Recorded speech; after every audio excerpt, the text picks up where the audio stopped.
let's try this Santa guy out. Obviously, Santa is a person, so we're dealing with a head. I'm going to have him be looking down at, I don't know, a puppy. Let's do a puppy. This is not part of the class. I'm just making a puppy. Kind of chubby one. And he's got, you know, shoulders just like anyone else. And I'm sure you've seen, whether with animation or, you know, in some drawing class at some point, people being reduced to these wireframes. And they're very helpful. Now beyond that, I'm going to give him his tummy,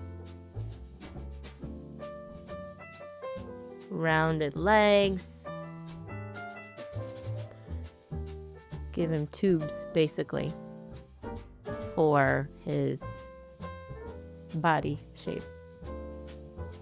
I want to make him a little more lively, so I'm going to put away the drawing that I've done so far. I'm not going to draw on top of it, but I am going to use it as a reference. So now I'm referencing my own work. So I had the face kind of like this. I remember I had the bell sleeves. Let's do the bell sleeves again. And this is all looking very wavy this way. I'm gonna make Santa kind of on one toe. I don't know, just to add more fun to it. Tapering the legs more.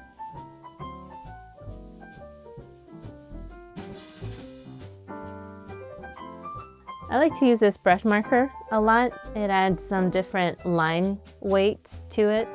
This is a Pentel art brush, and I squeeze and ink falls into this well here. The ink is in here. And now is when I get to really have fun and stop worrying about the form, because I've already done that work. I think these black boots really ground him well. He's got a black belt. And my dog receiving a gift from Santa. Now, as I'm doing my final Santa, I'm actually not going to draw him on a sheet of paper. I'm going straight to paint. The reason why I do that is I want to create work that's shape-based. So the shape of the art is what defines it, not so much the line work. Now, it does make things a little tricky when you don't have those lines to rely on. And so you do need to rely on working very lightly in watercolor. That's why I'm using this wet on wet technique. It's when I put down water with my brush on the paper, maybe with a very light color, a lot of water, and then I dip my brush into the paint once again to grab paint and then drop it into those wet areas on my painting. I've drawn Santa now at least 3 times before painting in this day. So I was pretty familiar with what I wanted to do and what I didn't want to do. I didn't like how in my sketch his gloves weren't really on the present. I wasn't keeping that in mind ahead of time as I was drawing them. I wanted him to be chubbier. I wanted his boots to be chunkier as well. And I wanted to simplify his legs so they might not be bending so much. They're really just flaring out as if they were sticks. If you're new to watercolor, I do recommend that you watch any other beginner classes. I didn't consider this to be a beginner class. Mine is called Watercolor Story.